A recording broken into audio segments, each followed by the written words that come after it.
Mga kapitbahay, dumating na yung order ko sa TikTok shop. Ayan o. Sa halagang 47 pesos, guys. Ayan. Isa, dalawa, tatlo, apat. Ayan. 47 pesos lang. Ito po. Isang box. Pwede pang 2 piso ang isa. Ayan, guys. Buksan natin. Ayan o.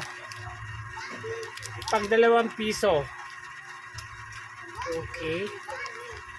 Mura na, guys. Pandagdag produkto na naman natin sa sari-sari store, guys. Ayan o.